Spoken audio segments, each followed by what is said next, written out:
my name is Charlie Redding and I'm a Chartered Financial Planner and founder of Efficient Portfolio. Now, when you're investing money, the markets can go up and down. And so when they go down, I quite often get contacted by clients of ours to say, what should I do? Should I be de-risking my portfolio? Should I be selling out and going to cash? What should I do in a market fall?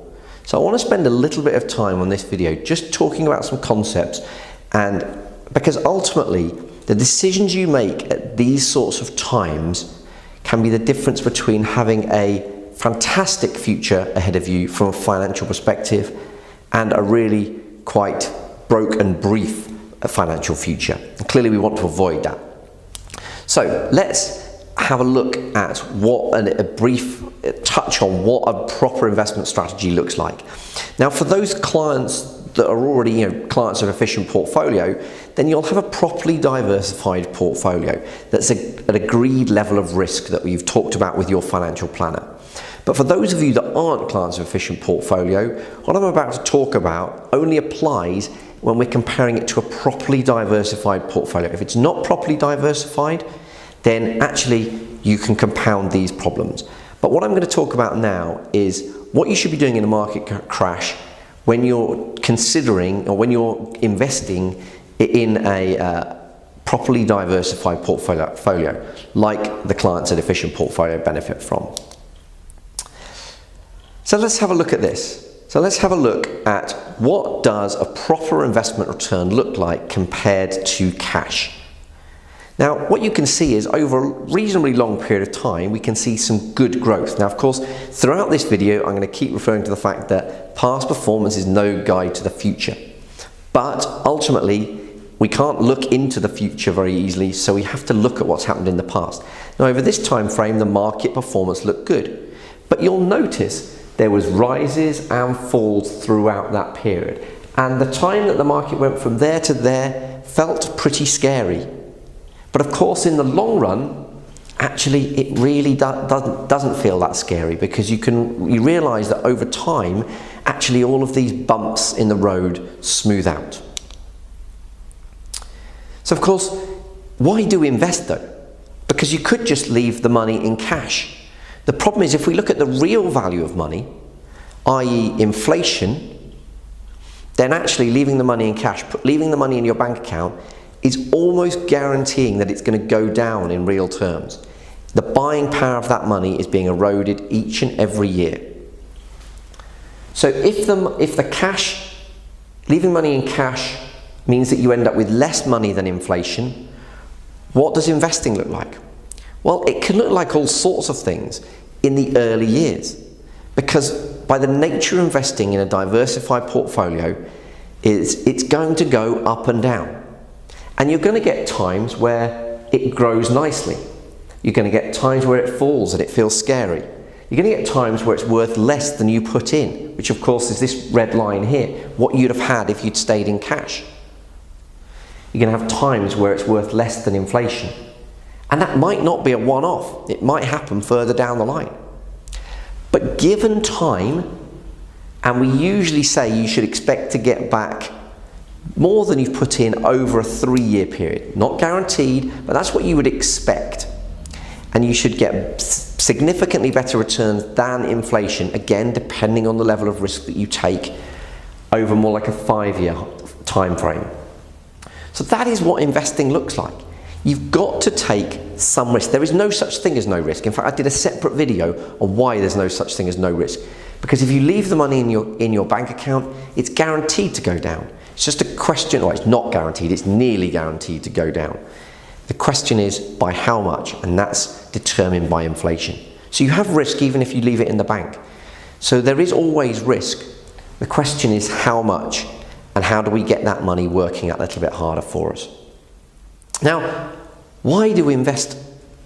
Why do we expect investments to continue to go up? Because of course, if you're watching this video, it's probably a time when the market's down and you're worried about what's going to happen. Are we going to have big problems around Brexit in the same way we have with the credit crunch or with the technology bubble? All of those sorts of things could be worrying you at the moment. But All of those things were short-term problems. And even if you invested at the height of the credit crunch, or height of the market before the credit crunch, 5 years later, as long as you'd invested in one of the diversified portfolios that our clients were investing in, you'd still made great returns, even though you started at the top of the market prior to the credit crunch. And why is this? Well, if we just look at this chart here, this shows us how many patents were applied for and how many patents were secured since 1970. And you can see in the background what's happened to the world index in that time. The more patents that get applied for, the more new things that get built, the more profitable companies become, and the more profitable the world becomes. So this is a trend that's likely to continue. But of course, there will be ups and downs en route. And you might be investing in a portfolio, you might not be that long into your investment journey when a market fall happens. And that's often when clients get most stressed about it. If they've only been invested in for a year maybe, and the markets fall at that point, that's when it can get really stressful, because have I made a really bad decision? So it could look like something like this. You may have just got a little bit of growth at the start, and then bang, wow, I feel like I'm losing lots of my money here. It might have been that you've had 5 or even 10% of the value of your portfolio wiped off it at this time. So what should you do? Well, the thing is, if you take the money out, you're guaranteeing that you've lost that money forever. However, if you let the investment journey continue, what you will probably find, not maybe immediately, but something like this will happen. Now, of course, at this moment in time, you don't know where you are on this chart. You might only be here. There might be bigger falls to come. You could be just here, right at the bottom of the market, though, of this time in the market. The market will almost certainly go lower than it is today at some point. The question is when. And it'll almost certainly go up to significantly higher than what you've put in. The question is when. We don't know. Nobody knows. Even Warren Buffett, the most successful investor in history, has got his market timing wrong nearly as many times as he's got it right. So we don't know where we're on that market journey. We don't know where we're at the moment. What we do know is it's not as high as it was, and we can get fixated with this figure here. Because this figure, it was worth this figure at a time, but only if you took it out. It's now worth this, but only if you take it out. The point is that this should be a long journey. And what you will see, the longer you invest for, is the more you will start to smooth out those bumps. I suppose it's like driving from Rutland to the top of the highest peak in Scotland. It might be between Rutland and Corby we go downhill. But actually, in the long run, we're going to end up higher up.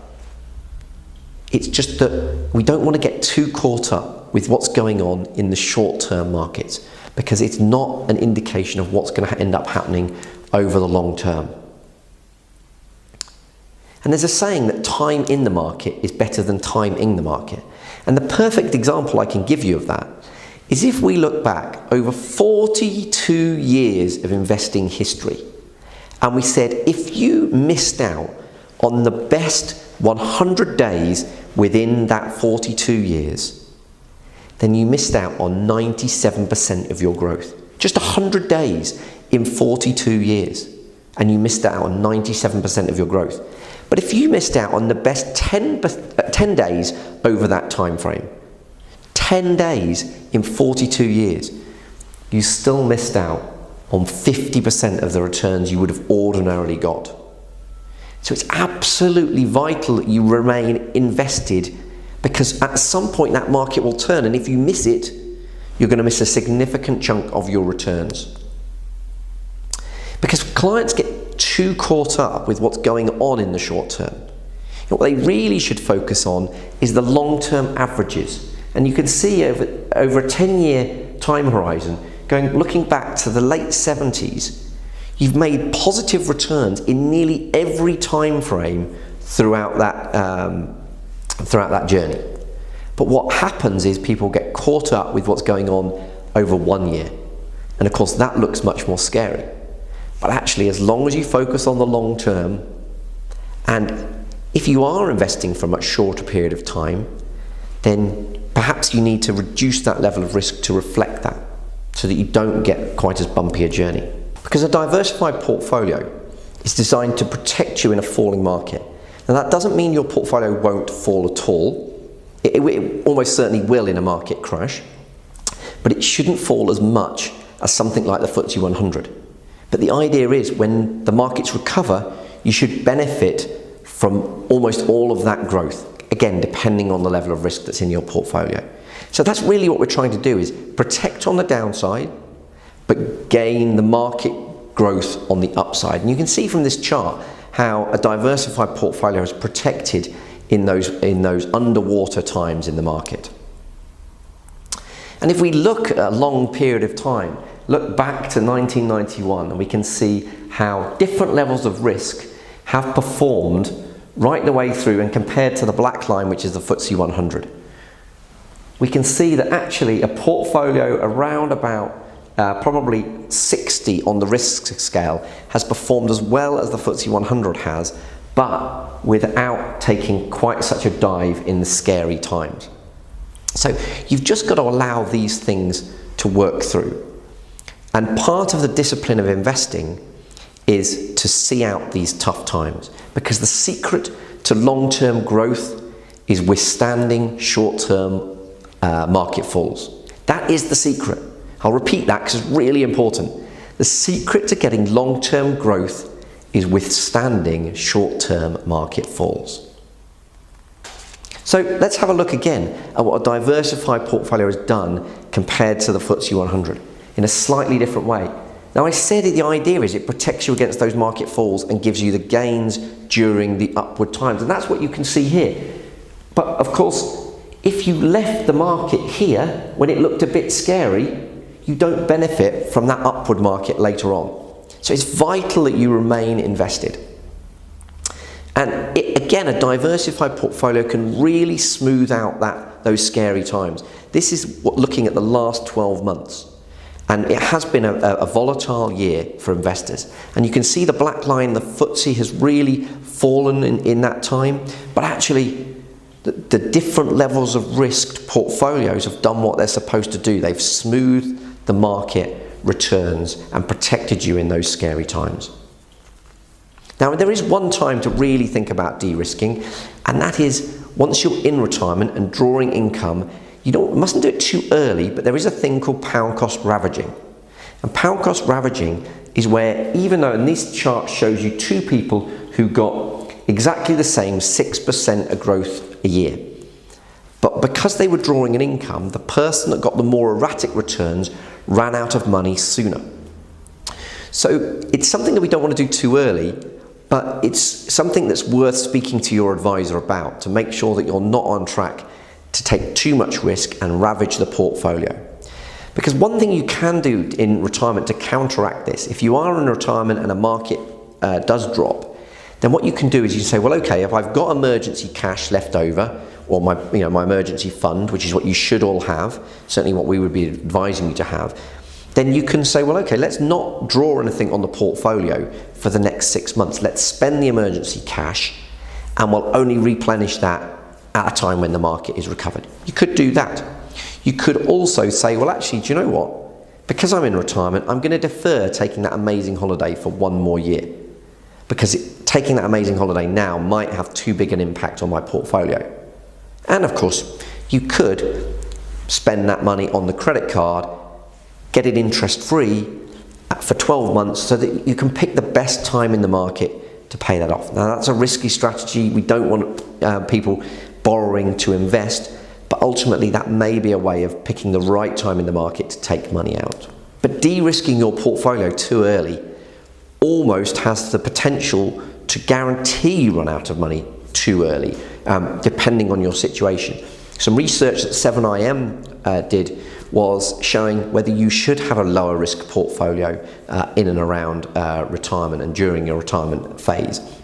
And what they showed was if you had a moderate risk portfolio, so balanced portfolio, then here this person ran out after 60 years. Whereas if they took a higher level of risk, even during that drawdown phase, they had the potential to protect far better the portfolio. And even if you were really unlucky and picked the worst time to retire and the worst sequence of returns you could have possibly done, actually in the long run, you can still end up better off. And this is just the way of looking at it from retirement only. So even if this light blue line here shows, even if you did really badly and you picked that higher risk portfolio, but you started at retirement with far less as a result, actually because you're taking that higher level of risk, by the time you pass away, actually you've preserved far more of your portfolio for your loved ones, and you are far less likely to run out. So I suppose in summary, the key is that time in the market is better than timing the market. The secret to long-term growth is to withstand short-term market falls. If you've got any questions for us and you're an existing client of Efficient Portfolio, please send them to your client relationship manager or direct to your advisor, and we'd be delighted to talk you through what's going on. But I hope this video puts your mind at ease a little bit, because ultimately, whatever's going on in the market at the moment, because I'm sure it's not great as a result of you watching this video now, I'm sure in the long term you'll look back on this, as long as you choose to sit tight and as long as you've got the right type of investment strategy, I'm sure in the long run you'll look back and think, actually, it was the right thing to stay invested. Thank you for watching.